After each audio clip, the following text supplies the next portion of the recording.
नमस्कार दोस्तों, आज मैं आपके लिए लेकर आई हूँ मुंशी प्रेमचंद्र जी की कहानी बूढ़ी काकी। आइए शुरू करते हैं। बुढ़ापा बहुधा बचपन का पुरागमन हुआ करता है। बूढ़ी काकी में जी हाँ स्वाद के सिवा और कोई चेष्टा न थी और न अपने कष्टों को आकर्षित करने का रोने के अतिरिक्त कोई दूसरा सहारा ही। समस्त इंद्रियां, आँख, हाथ और पैर जवाब दे चुके थे।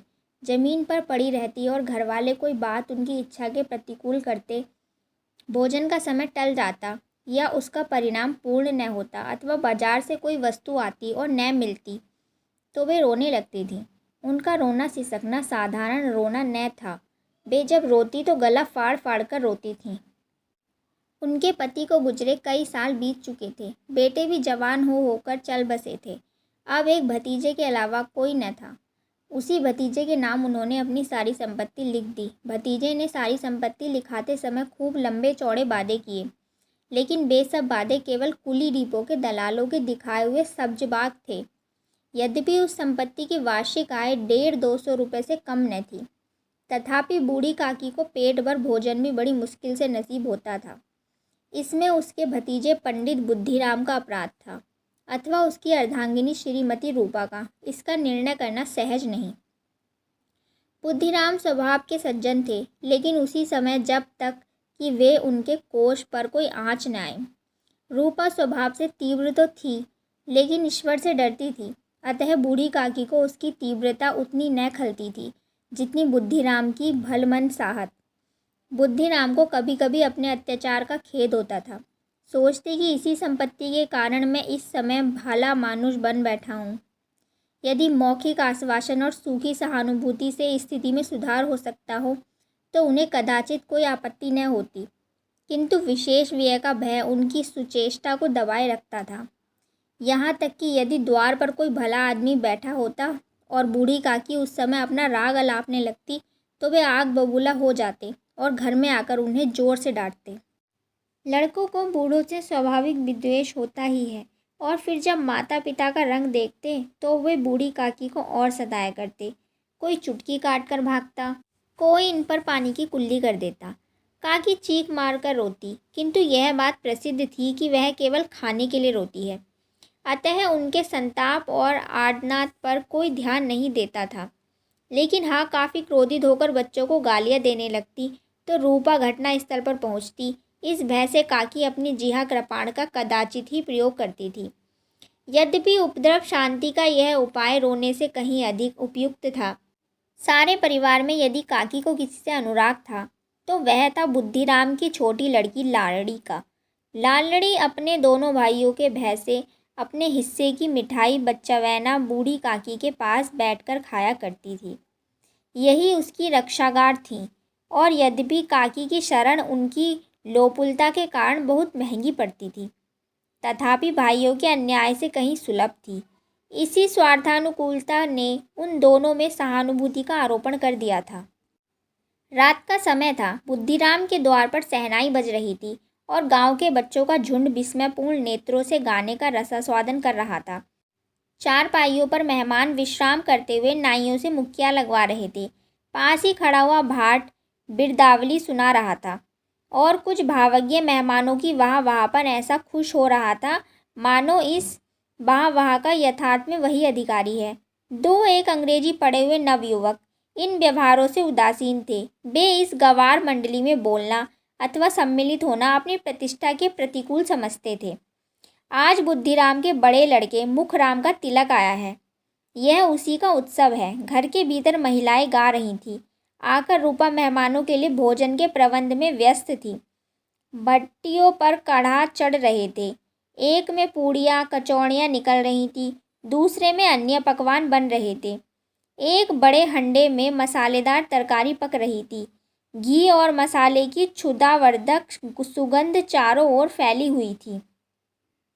इधर बूढ़ी काकी अपनी कोठरी में शोकमय विचार की भांति बैठी हुई थी। यह स्वाद मिश्रित खुशबू उन्हें बेचैन कर रही थी। वे मन ही मन विचार कर रही थी, लगता है मुझे पूड़ियाँ न मिलेंगी। इतनी देर हो गई, कोई भोजन लेकर नहीं आया। लगता है सब लोग भोजन कर चुके हैं, मेरे लिए कुछ न बचा। यह सोचकर उन्हें रोना आया, लेकिन अपशगुन के डर से वह रो न सकी। बूढ़ी काकी काफ़ी देर तक इन्हीं दुखदायक विचारों में डूबी रही। घी और मसालों की खुशबू रह रहकर मन को ओप से बाहर किए देती थी। मुंह में पानी भर आता था। किसे पुकारूं? आज लाडली बेटी भी नहीं आई। कुछ मालूम तो होता कि क्या बन रहा है। उनकी कल्पना में पूड़ियों की तस्वीर नाचने लगी। खूब लाल लाल, फूली फूली, नरम नरम होंगी। रूपा ने भली भांति भोजन किया होगा। कचौड़ियों में अजवाइन और इलायची की महक आ रही होगी। एक पूड़ी मिलती तो जरा हाथ में लेकर देखती। क्यों न चलकर कढ़ा के सामने ही बैठूं? पूड़ियाँ छन छन कर तैयार होंगी। फूल हम घर में भी सूंघ सकते हैं, लेकिन वाटिका में बात कुछ और होती है। इस प्रकार निर्णय करके बूढ़ी काकी उकड़ू बैठकर हाथों के बल सरकती हुई बड़ी कठिनाई में चौखट से उतरी और धीरे धीरे रेंगती हुई कढ़ा के पास आ बैठी। यहाँ आने पर उन्हें उतना ही धैर्य हुआ जितना भूखे कुत्ते को खाने वाले के पास बैठने से होता है। उस समय रूपा कार्यभार से उद्विग्न हो रही थी। कभी इस कोठे जाती, कभी उस कोठे, कभी कढ़ा के पास आती, कभी भंडार में जाती। किसी ने बाहर से आकर कहा, महाराज ठंडाई मांग रहे हैं। किसी ने कहा, भाट आया है, उसे कुछ दे दो। किसी ने कहा, अभी भोजन तैयार होने में कितनी देर है। बेचारी अकेली स्त्री इधर उधर दौड़ते दौड़ते व्याकुल हो रही थी। झुंझलाती थी, कुढ़ती थी, लेकिन क्रोध प्रकट करने का अवसर न पाती थी। डर था कि कहीं पड़ोसी ने यह न कहने लगे कि इतने में उबल पड़ी। प्यास से स्वयं कंठ सूख रहा था। गर्मी के मारे फूकी जाती थी, लेकिन इतना अवकाश न मिलता कि जरा पानी पी ले अथवा पंखा लेकर झले। यह भी खटका था कि जरा आँख हटी और चीज़ों की लूट मची। इस अवस्था में उसने बूढ़ी काकी को कढ़ा के पास बैठी देखा तो जल उठी। क्रोध न रोक सकी। इसका भी ध्यान न रहा कि पड़ोसी ने बैठी हुई हैं। मन से क्या कहेंगी? पुरुषों में लोग सुनेंगे तो क्या कहेंगे? जिस प्रकार मेंढक केंचुए पर झपटता है, उसी प्रकार बूढ़ी काकी पर झपटी और उन्हें दोनों हाथों से झपट कर बोली, ऐसे पेट में आग लगे। पेट है या भाड़? कोठरी में बैठते हुए क्या दम घुटता था? अभी मेहमानों ने नहीं खाया, भगवान को भोग नहीं लगा, तब तक धैर्य नहीं रख सकती थी। आकर छाती पर खड़ी हो गई। जल जाए ऐसी जीभ। दिन भर खाती न होती तो न जाने कितनी हांडी में मुंह डालती। लोग देखेंगे तो क्या कहेंगे कि बुढ़िया को भरपेट खाने को नहीं मिलता, तभी तो इस तरह मुंह बाए फिरती है। नाक कटवाकर दम लेगी। इतना ठूसती है, न जाने कहाँ भस्म हो जाता है। भला चाहती हो तो जाकर कोठरी में बैठो। जब घर के लोग खाने लगेंगे तब तुम्हें भी मिलेगा। तुम कोई देवी नहीं हो, चाहे किसी के मुंह में पानी जाए न, परंतु तुम्हारी पूजा पहले ही हो जाए। यह सुनकर बूढ़ी काकी ने सिर उठाया। न रोई न बोली, चुपचाप रेंगती हुई अपनी कोठरी में चली गई।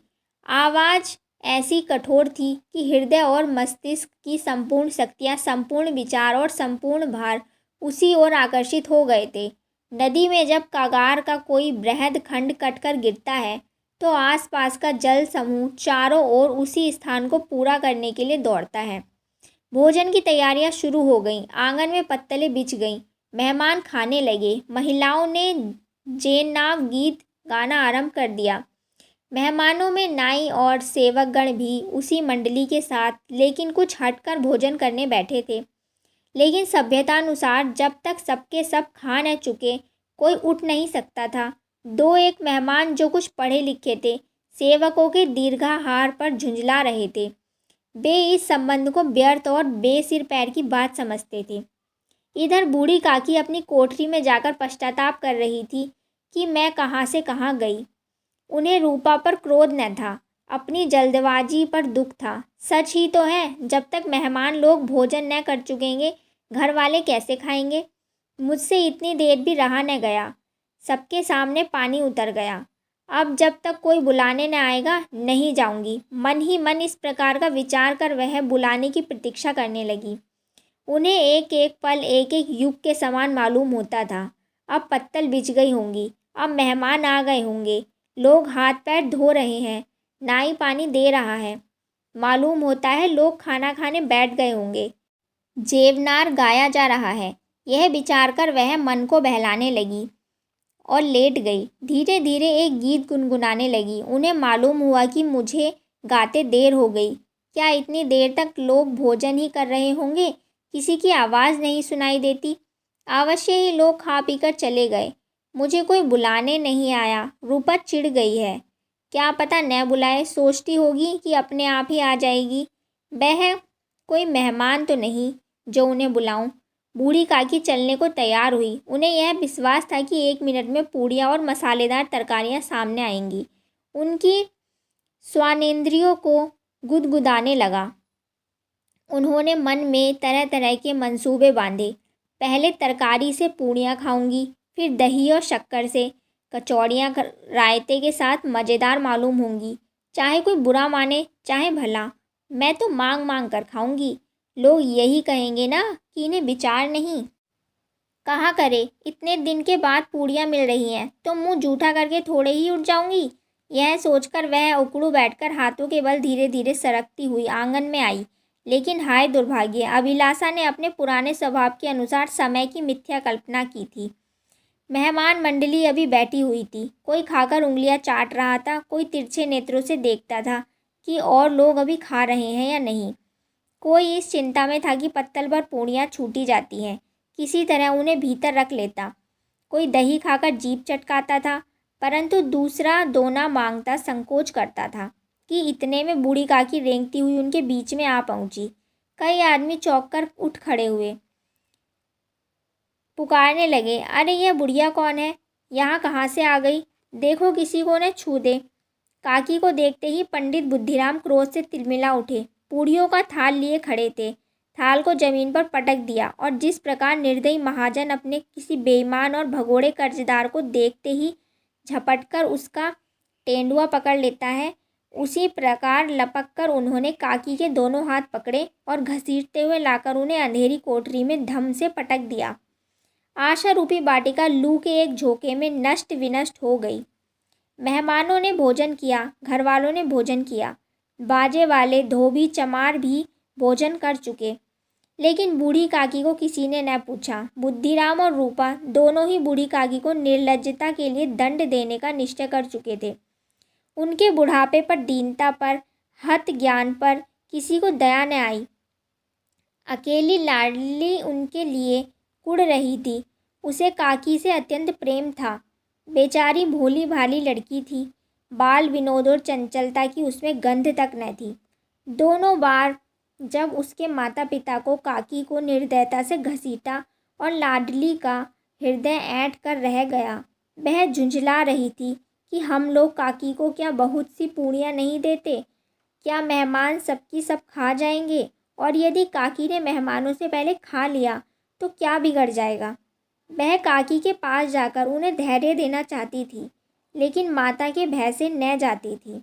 उसने अपने हिस्से की पूड़ियाँ बिल्कुल न खाई थी, अपनी गुड़ियों के पिटारे में बंद करके रखी थी। उन पूड़ियों को काकी के पास ले जाना चाहती थी। उसका हृदय अधीर हो रहा था। बूढ़ी काकी मेरी बात सुनते ही उठ बैठेगी, पूड़ियाँ देकर कैसे प्रसन्न होगी, मुझे खूब प्यार करेगी। रात के 11 बज चुके थे। रूपा आंगन में पड़ी सो रही थी। लाडली की आंखों में नींद न आती थी। काकी को पूड़ियाँ खिलाने की खुशी उसे सोने न देती थी। उसने गुड़ियों की पिटारी सामने रखी थी। जब विश्वास हो गया कि अम्मा सो रही हैं तो वह चुपके से उठी और विचारने लगी, कैसे चलूं? चारों ओर अंधेरा था, केवल चूल्हों में आग चमक रही थी और चूल्हों के पास एक कुत्ता लेटा हुआ था। लाडली की नज़र द्वार के सामने वाले नीम की ओर गई। उसे मालूम हुआ कि उस पर हनुमान जी बैठे हुए हैं। उनकी पूँछ, उनकी गदा वह स्पष्ट दिखलाई दे रही है। मारे भय के उसने आंखें बंद कर ली। इतने में कुत्ता उठ बैठा। लाडली को ढांढस बंधा। कई सोए हुए मनुष्य के बदले एक भागता हुआ कुत्ता उसके लिए अधिक धैर्य का कारण हुआ। उसने पिटारी उठाई और बूढ़ी काकी की ओर चल पड़ी। इधर बूढ़ी काकी को इतना याद था कि किसी ने मेरे हाथ पकड़कर घसीटे। फिर ऐसा मालूम हुआ कि जैसे कोई पहाड़ पर उठाए लिए जाता है। उनके पैर बार बार पत्थरों से टकराए। तब किसी ने उन्हें पहाड़ से पटक दिया। वे मूर्छित हो गईं। जब वे सचेत हुईं तो किसी की जरा भी आहट न मिलती थी। समझी कि सब लोग खा पीकर सो गए और उनके साथ मेरी तकदीर भी सो गई। रात कैसे कटेगी? क्या खाऊं? इस पेट में अग्नि धधक रही है। हाँ, किसी ने मेरी सुध न ली। क्या मेरा पेट काटने से धन जुट जाएगा? क्या इन लोगों को इतनी भी दया नहीं आती कि न जाने बुढ़िया कब मर जाए, इसका क्यों जी दुखावे। मैं पेट की रोटियां ही तो खाती हूँ, और कुछ तो नहीं। इस पर यह हाल, मैं अंधी अपाहिज ठहरी, न कुछ सुनूं न बूझूं। यदि आंगन में चली गई तो क्या बुद्धिराम से इतना कहते न बनता था कि काकी अभी लोग खा रहे हैं, फिर आना। मुझे घसीटा, मुझे पटका। उन्हीं पूड़ियों के लिए रूपा ने सबके सामने गालियाँ दी। उन्हीं पूड़ियों के लिए इतनी दुर्गति करने पर भी उनका पत्थर का कलेजा न पसीजा। सबको खिलाया, मेरी बात तक न पूछी। जब तब न दी, अब क्या देंगे, यह विचार कर काकी निराश में संतोष के साथ लेट गई। ग्लानि से गला भर भर आता था, परंतु मेहमानों के भय से रोती न थी। तभी सहसा उसके कानों में एक आवाज़ गूंजी, काकी उठो, मैं पूड़ियाँ लेकर आई हूँ। काकी ने लाडली की आवाज़ पहचान ली। झटपट उठी, दोनों हाथों से लाडली को टटोला और उसे गोद में बिठा लिया। लाडली ने उन्हें पूड़ियाँ निकाल कर दी। काकी ने पूड़ियाँ लेकर पूछा, क्या ये पूड़ियाँ तुम्हारी अम्मा ने दी है? लाडली बोली, नहीं, यह मेरे हिस्से की है। फिर क्या था, काकी पूड़ियों पर टूट पड़ी। 5 मिनट में ही उन्होंने सारी पूड़ियाँ चट कर दी। तब लाडली ने पूछा, काकी पेट भर गया ना? जैसे थोड़ी सी वर्षा ठंडक के स्थान पर और भी गर्मी पैदा कर देती है, उसी प्रकार उन थोड़ी सी पूड़ियों ने काकी की भूख को और भी उत्तेजित कर दिया था। बोली, नहीं बेटी, अभी मेरी भूख शांत नहीं हुई, जाकर अम्मा से और मांग लाओ। लाडली ने कहा, अम्मा सो रही हैं, अगर उन्हें जगाऊंगी तो मारेंगी। कुछ देर सोचने के बाद काकी बोली, तुम मेरा हाथ पकड़कर वहाँ ले चलो जहाँ मेहमानों ने बैठकर भोजन किया है। लाडली काकी का अभिप्राय समझ न सकी। उसने काकी का हाथ पकड़ा और ले जाकर जूठे पत्तलों के पास बैठा दिया। दीन क्षुधातुर हतज्ञान बुढ़िया पत्तलों से पूड़ियों के टुकड़े चुन चुनकर भक्षण करने लगी। काकी बुद्धिहीन होते हुए भी इतना जानती थी कि मैं वह काम कर रही हूँ जो मुझे कदापि नहीं करना चाहिए। मैं दूसरों की जूठी पत्तल चाट रही हूँ। परंतु बुढ़ापा तृष्णा रोग का अंतिम समय है, जब संपूर्ण इच्छाएं एक ही केंद्र पर आकर लगती हैं। बूढ़ी काकी में यह केंद्र उनकी स्वानेंद्रिय थी। ठीक उसी समय रूपा की नींद टूट गई। जब उसने देखा कि लाडली मेरे पास नहीं है तो उसने उसे इधर उधर ढूंढा। उसे वहाँ न पाकर वह उठी तो क्या देखती है कि लाडली जूठे पत्तलों के पास चुपचाप खड़ी है और बूढ़ी काकी पत्तलों पर से पूड़ियों के टुकड़े उठा उठाकर खा रही है। यह देख उसका हृदय सन्न हो गया। किसी गाय की गर्दन पर छुरी चलते देखकर जो अवस्था उसकी होती है, वही उस समय हुई। वह ब्राह्मणी दूसरों की पत्तलें टटोले, इससे अधिक शोकमय दृश्य असंभव था। पूड़ियों के ग्रास के लिए उसकी चचेरी सास ऐसे पतित और निकृष्ट कर्म कर रही है। यह वह दृश्य था जिसे देखकर देखने वालों के हृदय कांप उठते हैं। करुणा और भय से उसकी आंखें भर आईं। इस अधर्म के पाप का भागी कौन है? उसने सच्चे हृदय से गगन मंडल की ओर हाथ उठाकर कहा, हे ईश्वर, मेरे बच्चों पर दया करो। इस अधर्म का दंड मुझे मत दो, नहीं तो मेरा सत्यानाश हो जाएगा।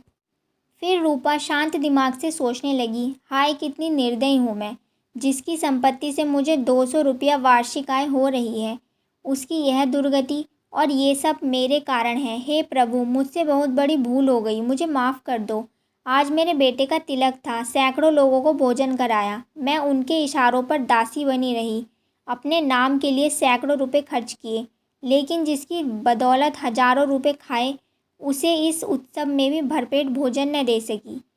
यह सोचकर रूपा ने एक दिया जलाया और अपने भंडारे का दरवाज़ा खोलकर एक थाली में संपूर्ण सामग्रियां सजाकर लिए हुए बूढ़ी काकी की ओर चल पड़ी।